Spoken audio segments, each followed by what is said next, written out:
નમસ્કાર અમારા વાલા પેન્શનર મિત્રો, નિવૃત્ત કર્મચારી મિત્રો, ભાઈઓ તથા બહેનો, આપ સૌનું આપણી યુટ્યુબ ચેનલ પેન્શન ગુજરાતમાં હાર્દિક સ્વાગત છે। મિત્રો, આજે આપણે એક એવા મહત્વપૂર્ણ વિષય પર ચર્ચા કરવા જઈ રહ્યા છીએ જે ખાસ કરીને ગુજરાત રાજ્યના 60થી 75 વર્ષની ઉંમરના તમામ પેન્શનરો માટે ખૂબ જ ઉપયોગી છે।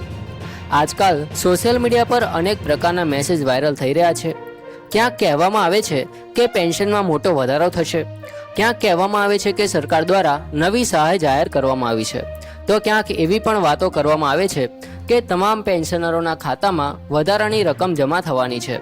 પરંતુ મિત્રો, આજે આપણે કોઈ અફવા નહીં પરંતુ એવી વાસ્તવિક અને ઉપયોગી માહિતી વિશે વાત કરીશું જે દરેક પેન્શનરે જાણવી ખૂબ જ જરૂરી છે।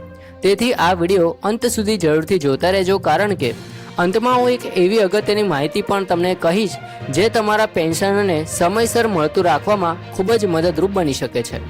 તો મિત્રો, સૌથી પહેલાં આપણે એક વાત સ્પષ્ટ કરી દઈએ કે હાલમાં જો સરકાર દ્વારા કોઈ નવી યોજના, પેન્શનમાં વધારો, ડીએમાં વધારો અથવા ખાસ સહાય અંગે સત્તાવાર જાહેરાત કરવામાં આવે તો તેની માહિતી અમે હંમેશા અધિકૃત પરિપત્ર અને સરકારી આદેશના આધારે જ તમારા સુધી પહોંચાડીએ છીએ। તેથી કોઈ પણ વાયરલ મેસેજ અથવા સોશિયલ મીડિયા પોસ્ટને સાચી માની લેતા પહેલાં તેની સત્તાવાર પુષ્ટિ કરવી ખૂબ જ જરૂરી છે।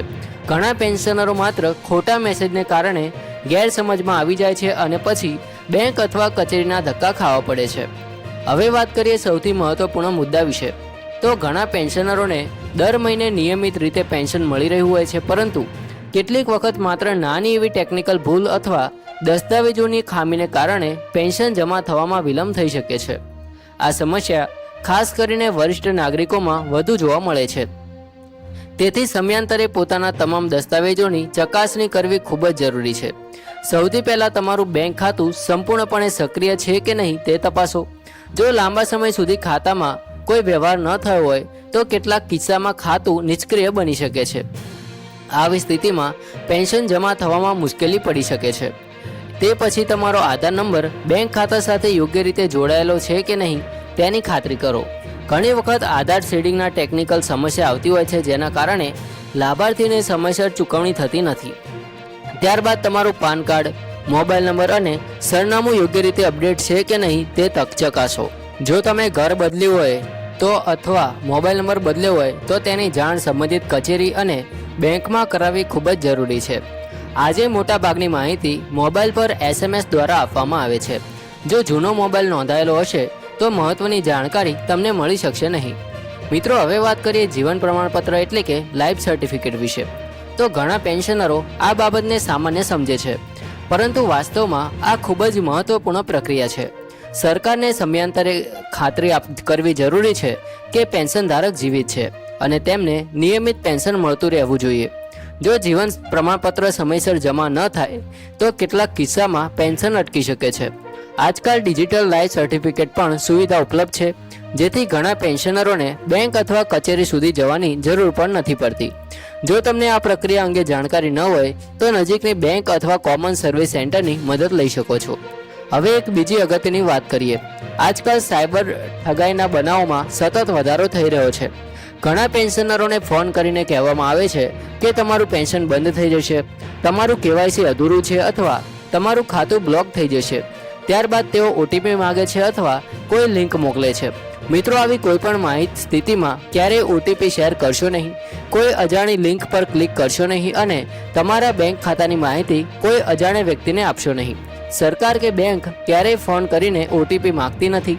આવી બાબતોમાં ખૂબ જ સાવચેત રહેવું જરૂરી છે। મિત્રો, હવે વાત કરીએ PPO એટલે કે પેન્શન પેમેન્ટ ઓર્ડર વિશે।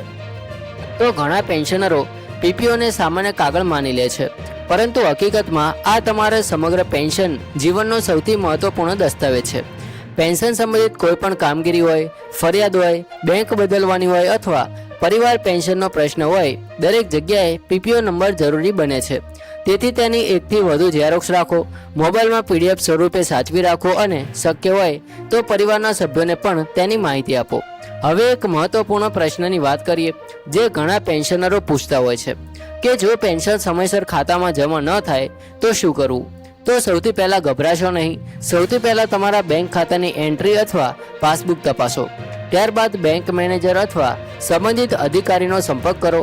જો ત્યાંથી યોગ્ય જવાબ ન મળે તો સંબંધિત પેન્શન કચેરીમાં પીપીઓ નંબર સાથે લેખિત અરજી કરો. ઘણી વખત નાની ટેકનિકલ ભૂલને કારણે પેન્શન અટકી જતું હોય છે, જે યોગ્ય રજૂઆત પછી ફરી શરૂ થઈ જાય છે.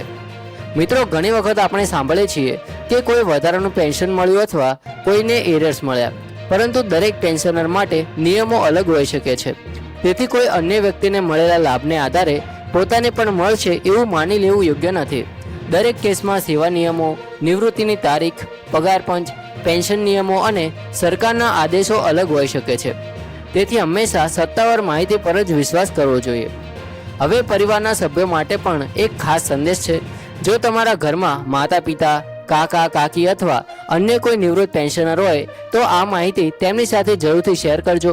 ઘણી વખત વડીલોને નવી ડિજિટલ પ્રક્રિયાઓ વિશે સંપૂર્ણ જાણકારી હોતી નથી અને માત્ર માહિતીને અભાવે તેમને વારંવાર બેંક અથવા કચેરીના ચક્કર લગાવવા પડે છે.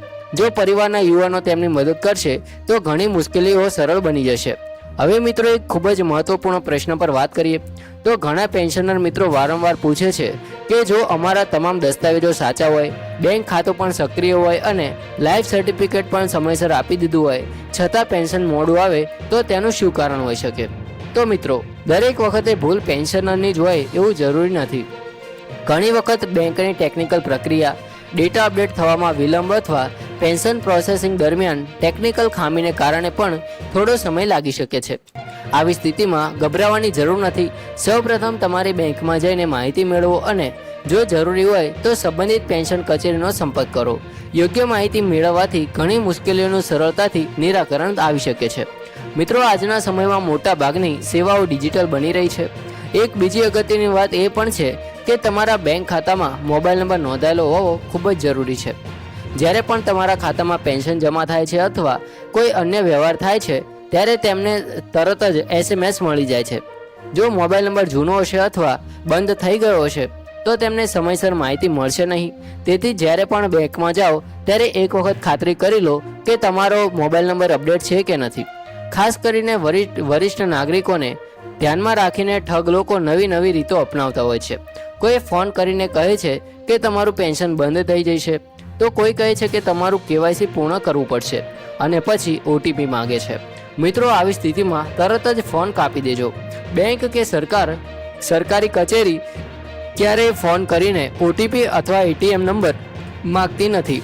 એક નાની ભૂલથી જીવનભરની બચત જોખમમાં પડી શકે છે. તેથી હંમેશા સાવચેત રહેજો. મિત્રો, હવે પરિવાર પેન્શન વિશે પણ થોડું સમજી લઈએ. તો જો કોઈ નિવૃત્ત પેન્શનરનું દુઃખદ અવસાન થાય તો ઘણા કિસ્સાઓમાં તેમના પરિવારના પાત્ર સભ્યને પરિવાર પેન્શન મળવાની જોગવાઈઓ છે, પરંતુ તેના માટે પણ જરૂરી દસ્તાવેજો સમયસર જમા કરાવવા પડે છે. ઘણી વખત માત્ર માહિતીના અભાવે પરિવારને લાંબા સમય સુધી મુશ્કેલીઓનો સામનો કરવો પડે છે. તેથી તમારા પરિવારના સભ્યોને પણ જરૂરી દસ્તાવેજો ક્યાં રાખેલા છે અને PPO નંબર શું છે તેની જાણકારી જરૂરથી આપો.